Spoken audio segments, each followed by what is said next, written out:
You sit there, champagne hangover lingering, scribbling down fantasies about doubling your net worth in 12 months because some 20-year-old on the internet told you that manifestation works. It's absolute hogwash. It's asinine. You're not an investor. You're a gambler chasing that dopamine hit, and the market plays along until it decides to break your legs. You treat the new year like a magical portal where the laws of arithmetic are suspended in your favor, believing optimism alone will compound your capital. It won't. Optimism in finance is usually just a lack of historical perspective disguised as a strategy. You're drowning in what I call bonanza thinking, the delusion that there's an easy path to wealth that doesn't involve suffering, patience, or intellect. You look at the stock market and see a casino where you're owed a payout, rather than a place where ownership of businesses is exchanged. This is the folly that destroys the average person. You're trying to be brilliant when the world is practically begging you to just not be stupid. If you want to reset your financial life, you don't start by dreaming of Ferraris. You start by looking at the wreckage of those who came before you and promising yourself you won't repeat their catastrophic mistakes. The modern world is full of people who think they've discovered a new way to make money, usually involving some obscure algorithm, a digital token that produces nothing, or a business model that sells dollar bills for 90 cents. It's rat poison. Compare this insanity to the iron discipline of the men who built the industrial backbone of the civilization. Look at John D. Rockefeller or Andrew Carnegie. Look at the early days of Berkshire Hathaway. We didn't wake up trying to be clever. We woke up trying to be sane. The greats of the old world operated on a very simple premise: survival is the only road to prosperity. They didn't leverage themselves to the hilt to buy assets at inflated prices. They waited. They sat on their hands until the market offered them a Lollapalooza of a deal, a moment where the price was so disconnected from the value that you would have to be brain dead not to swing the bat.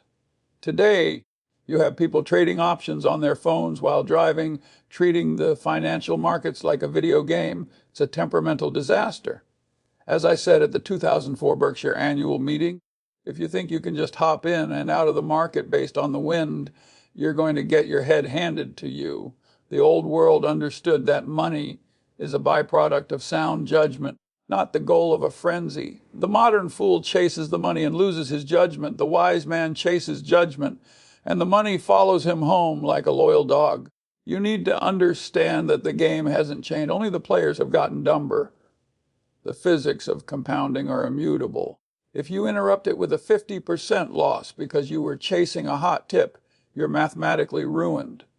You have dug a hole that requires a 100% gain just to get back to zero. This is why the obsession with easy money is so corrosive. It erodes your capacity for suffering. You think you deserve a return just for participating.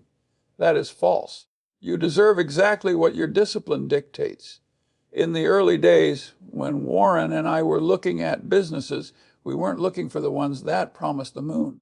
We were looking for the ones that couldn't fail.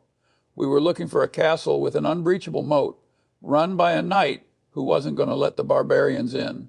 Today, you buy castles made of sand because the brochure looks nice. You're buying earnings that don't exist, projected by CEOs who are lying to you. In an economy you don't understand, it's a bonanza of stupidity. If you want to survive the next 60 years, you have to stop acting like a golden retriever chasing a tennis ball and start acting like a predator waiting in the grass. This brings us to the most important mental model you will ever learn, and the one you're most likely to ignore because it isn't sexy: inversion. The German mathematician Carl Jacobi said it best: invert, always invert. It is the nature of the human mind to try and solve problems forward. You ask, how can I get rich? And you come up with a list of aggressive actions. That is the wrong way to think. You must turn the problem upside down. You should ask, what will guarantee that I stay poor? And then you simply avoid doing those things. It sounds too simple to be true, but that's why it works. The complex solutions are usually just expensive errors waiting to happen. If you want to help India, the question isn't how can I help India? It's what is doing the worst damage to India, and how do I stop it? In finance, the question isn't what stock will go up. The question is what behavior will destroy my capital. If you avoid the stupidity, the brilliance takes care of itself. I have made a fortune not by being smarter than everyone else, but by being consistently less stupid than everyone else for a very long period of time. Let's apply inversion to your financial reset.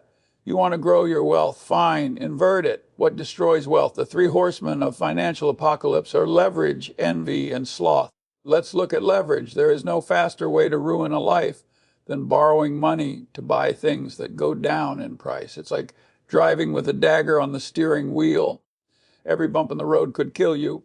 I have seen smart men with high IQs, go broke because they couldn't resist the urge to borrow. It's madness. If you're smart, you don't need leverage. If you're dumb, leverage will just ruin you faster. Then there is envy. Envy is the stupidest of the 7 deadly sins because it's the only one you don't even have any fun doing.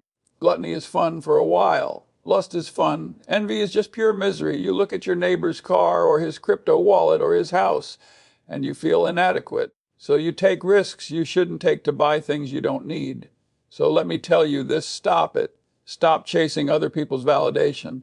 If you want to reset your financial life, stop associating with unreliable people. Do not deal with people you do not trust. Do not buy what you do not understand. Do not spend what you do not have. You must develop what I call a seamless web of deserved trust. If you are unreliable, it doesn't matter what your virtues are, you're going to crater immediately. Doing what you have faithfully engaged to do should be an automatic part of your conduct. If you want to get rich, be reliable. Be so reliable that it is boring. Invert the concept of the hustler. The hustler is always moving, always selling, always spinning. The wealthy man is often sitting, reading, and waiting. The difference is temperament. The hustler needs to win today. The wealthy man knows that if he avoids losing today, winning is inevitable over time. You must also understand that trust is an economic force. In a high trust system, costs go down and speed goes up. If I can trust you to do what you say, we don't need a 100-page contract and a team of lawyers. We can do business on a handshake. In your own life, you are likely paying a trust tax because you're dealing with unreliable people or because you yourself are unreliable. Invert this. Become a person of such high integrity that people are desperate to do business with you. Be the person who returns the call, who pays the debt early, who admits the mistake immediately. This builds a reputation, and a good reputation is a compounding asset. Now, let's address the elephant in the room. You're reading this, nodding your head, thinking, yes, this makes sense. But here's the truth. You're not going to do anything about it. You're going to close this tab and go back to your old habits. You're going to buy the next shiny object. This is the tragedy of the human condition. We know what to do, but we lack the will to do it. If you want to collect wealth, you must first collect discipline.